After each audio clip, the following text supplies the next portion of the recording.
नमस्कार, मैं हूं पंकज कुमार। इस खास पेशकश में मैं आपके साथ साझा करने जा रहा हूं कि दरअसल महागठबंधन में किस तरह की दिक्कतें चल रही हैं। एनडीए में तो सीट का बंटवारा हो गया, पर महागठबंधन में सीटों का बंटवारा क्यों नहीं हो रहा है?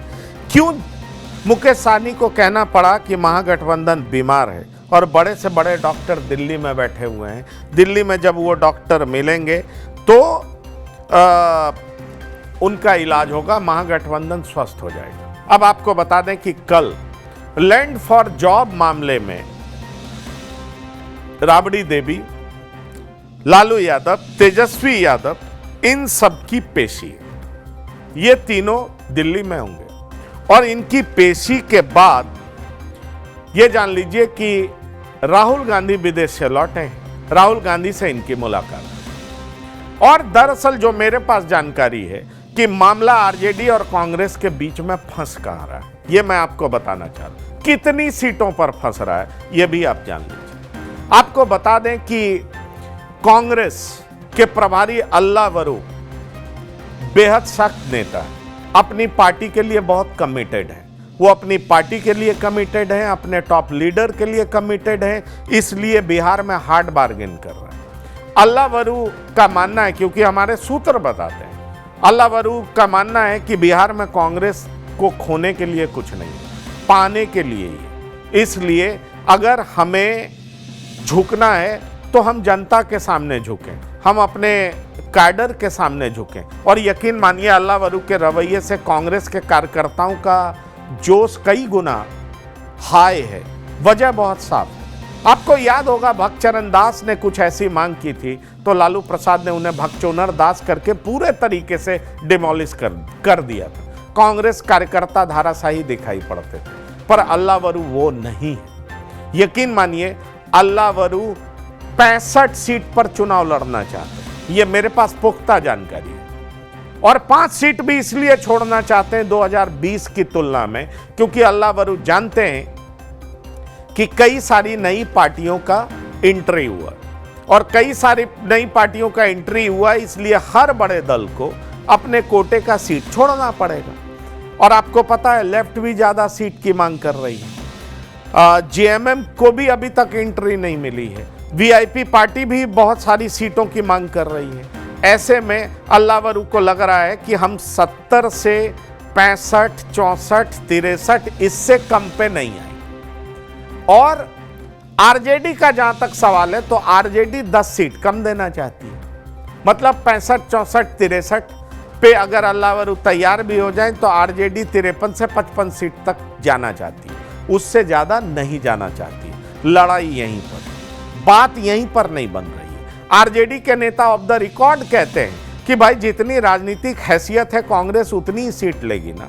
कांग्रेस कहती है मेरी राजनीतिक हैसियत क्या है वो जनता को तय करने दीजिए। दरअसल भारत जोड़ो यात्रा के बाद कांग्रेस का कॉन्फिडेंस बहुत बढ़ा है। उसको लगने लगा है कि मुसलमान वोट हमारे हैं, अब आरजेडी के नहीं है। और कांग्रेस को यह भी लगता है कि हमारी तैयारी 2029 की होनी चाहिए। 2025 में तो तेजस्वी को सीएम बनना है ना, हमें तो बनना नहीं है। इसलिए हम दिनों दिन अपना वोट शेयर, अपना जनाधार, अपनी सीटें क्यों कम करते रहें? अगर हम कम सीट पर लड़ेंगे तो हमारा जनाधार सिकुड़ता जा रहा है और ऐसा होना नहीं चाहिए। और दरअसल बात यहीं पर बिगड़ गई है।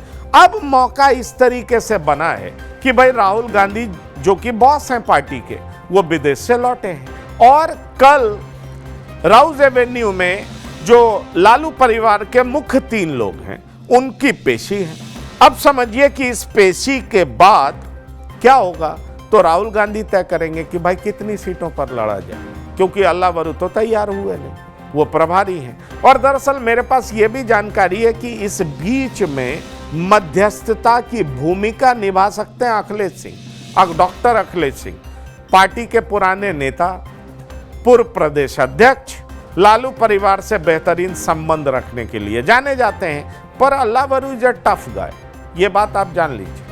वो दिखते सिंपल हैं पर बातें बड़ी टफ करते हैं अपनी बातों को, क्योंकि मेरे सूत्र मुझे बताते हैं कि कई दौर की मीटिंग जब महागठबंधन की हुई तो कोऑर्डिनेशन कमेटी की बैठक में अल्लाह वरू कांग्रेस की बात जिस पुख्ता तौर तरीके से रखते थे, उससे तेजस्वी यादव और उनके साथी, बेहद करीबी साथी संजय यादव दंग रह जाते हैं। और दरअसल जिस लॉजिक के साथ अल्लावरू रखते थे वो आरजेडी को परेशान कर रहा था। आरजेडी बार बार इस चक्कर में थी कि इस चुनाव को, सीट बंटवारे को अंतिम मुहाने तक लेकर के जाया जाए, और अल्लावरू पहले ही इस बात को भांप रहे थे। और इसलिए अब नौबत इस तरीके से आ गई है, क्योंकि मैं पहले भी अपने वीडियो में कह चुका हूं कि अल्लावरू ये मान करके चल रहे हैं कि अगर इस तरीके से अंतिम तक ले जाया गया तो कांग्रेस जहां पर अपने को मजबूत समझ रही है, अपने उम्मीदवारों को फ्री कर देगी कि जाइए नॉमिनेशन फाइल करिए।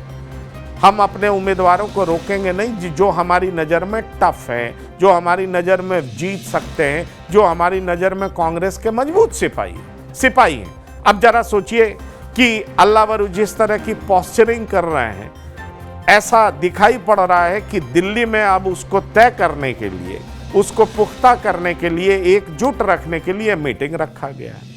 अब दूसरी तरफ कांग्रेस और आरजेडी के बीच की जो लड़ाई है उसको दूर करेंगे राहुल गांधी और लालू प्रसाद, तेजस्वी यादव बैठेंगे और तब तय हो पाएगा कौन कितनी सीट पर लड़ेगा। प्रदेश स्तर पर तो अल्लावरू ने साफ मना कर दिया। अब आइए, ये जो 10 सीट का अंतर है उसको अल्लावरू एक्सेप्ट करने को तैयार नहीं। अब आइए, ये मुकेश सहनी को लेकर के भी कहा जा रहा है कि वो दिल्ली आ गए, और दिल्ली आ गए तो अपने लिए बात करेंगे, महागठबंधन को बीमार बता रहे हैं और दिल्ली में डॉक्टरों की मौजूदगी बता रहे हैं। तो भाई दिल्ली में डॉक्टर कोई एक है तो राहुल गांधी ही है ना। और ये जो 3 बिहार के बड़े नेता हैं, राबड़ी देवी भी पूर्व मुख्यमंत्री हैं, लालू प्रसाद भी हैं और तेजस्वी यादव तो वर्तमान समय में आरजेडी के सबसे बड़े नेता हैं जो जमीन पर दिखाई पड़ते हैं। अब ये तीनों दिल्ली में रहेंगे तो यही डॉक्टर है ना। मुकेश सहनी को यहाँ आने की जरूरत क्या पड़ गई, इस बात को भी गंभीरता से समझिए। मुकेश सहनी कम से कम 30 सीट चाहते हैं, ऐसे तो वो 60 की बात करते रहे। मिनिमम डिप्टी सीएम चाहते हैं। अब डिप्टी सीएम बनेगा नहीं बनेगा, 3 डिप्टी सीएम बनेगा इसकी बात कर दी गई, उसको कई दलों ने खारिज कर दिया। पर मुकेश सहनी के लिए अब स्थिति क्या बन रही, जरा इस बात को भी सोचिए। मुकेश सहनी के पास भी बहुत कम समय है। कितनी सीट पर लड़ेंगे मुकेश सहनी? उनके घटक दल के लोगों ने, अगर आप कह लीजिए महागठबंधन में जो घटक दल हैं उनको लटका रखा है। कांग्रेस और आरजेडी के बीच में सीट का बंटवारा हो नहीं पा रहा है, तो मुकेश सहनी के सामने ये भी क्लैरिटी नहीं है कि उनके उम्मीदवार कितनी सीटों पर लड़ेंगे। दूसरी बड़ी बात यह है कि आईपी गुप्ता की एंट्री हो गई है। जी हाँ, पान पार्टी के नेता आईपी गुप्ता ने जोरदार लंच किया तेजस्वी यादव के साथ। पहले से ही वो कांग्रेस के संपर्क में रहे हैं, राहुल गांधी से उनका संपर्क हो चुका है, अल्लावरू से कई दौर की मीटिंग हो चुकी है। अब आईपी गुप्ता के आने के बाद, एंट्री के बाद मुकेश सहनी की स्थिति क्या रहने वाली है, ये भी बड़ा इंपॉर्टेंट है। क्योंकि मुकेश सहनी एक वीआईपी पार्टी के सर्वोपरि नेता होने की वजह से निश्चित तौर पर चिंतित तो हैं कि कहीं 2020 का खेल तो नहीं हो जाए, क्योंकि 2020 का खेल जो हुआ था उसका डर तो अभी भी बरकरार है। याद करिए 2020 में भी जब फाइनल प्रेस कॉन्फ्रेंस होने लगा तो इनके ना तो डिप्टी सीएम की बात की गई और ना ही सीट के बंटवारे की बात की गई कि इनको क्या सीट मिलेगी, और ये इनको परेशान करने के लिए काफ़ी था। तो सवाल ये उठता है कि मुकेश सहनी को महागठबंधन यहाँ तक ले आई है, क्या ये एक रणनीति के तहत मुकेश सहनी के साथ खेल किया जा रहा है? ये भी एक गंभीर सवाल है, क्योंकि लेफ्ट तो पता है कि लेफ्ट कहीं नहीं जाएगी, लेफ्ट बीजेपी के साथ तो नहीं जाएगी, कांग्रेस भी बीजेपी के साथ तो नहीं जाएगी। बहुत गठबंधन टूटेगा तो कांग्रेस अलग चुनाव लड़ेगी।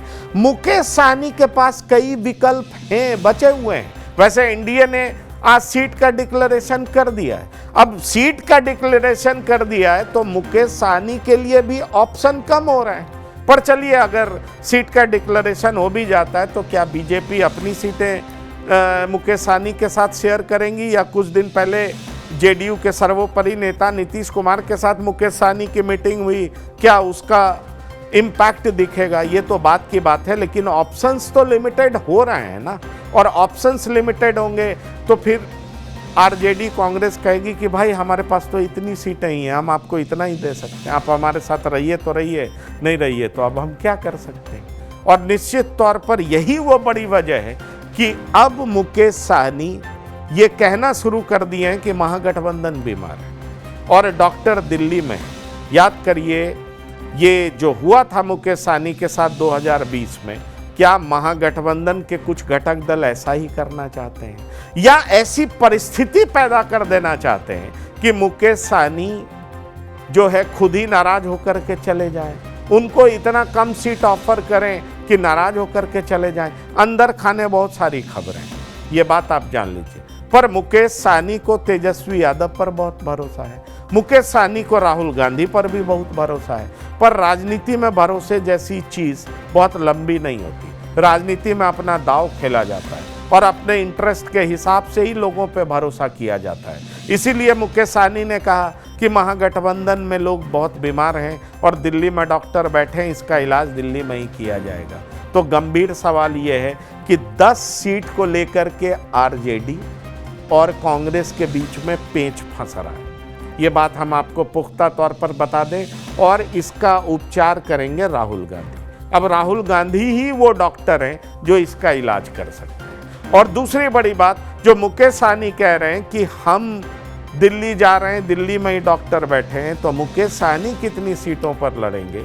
मुकेश सहनी कांग्रेस के सर्वोपरि नेता से भी ये हामी भरवाना चाहते हैं और इसीलिए वो भी दिल्ली पहुंचे हैं। इसलिए मुकेश सहनी कितने सीट पर लड़ेंगे, इस पर भी अभी तक सस्पेंस बरकरार है। और कांग्रेस और आरजेडी के बीच में समझौता कहाँ अटक रहा है? क्या वो 10 सीट की भरपाई नहीं हो पा रही है? 10 सीट पे समझौता नहीं हो पा रहा है, उसको कैसे राहुल गांधी पाटेंगे, ये देखना दिलचस्प होगा। पर बड़ी चुनौती ये है कि पहले चरण के चुनाव के लिए 17 तक नॉमिनेशन फाइल करना, जरा सोचिए। और अभी तक महागठबंधन में सीटों का बंटवारा नहीं हो पाया है। ऐसे में क्या महागठबंधन कल तक सीटों का बंटवारा कर लेगी? और महागठबंधन सीटों का बंटवारा कर लेती है तो मुकेश सहनी कितनी सीट पर लड़ेंगे?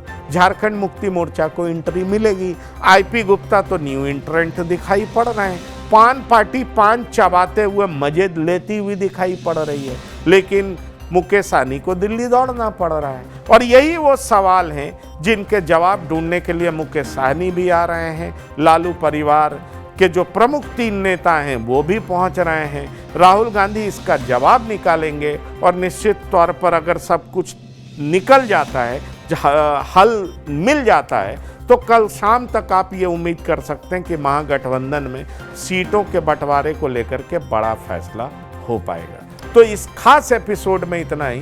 ताज़ा तरीन खबरों के लिए आप लगातार देखते रहिए TV9। धन्यवाद, नमस्कार।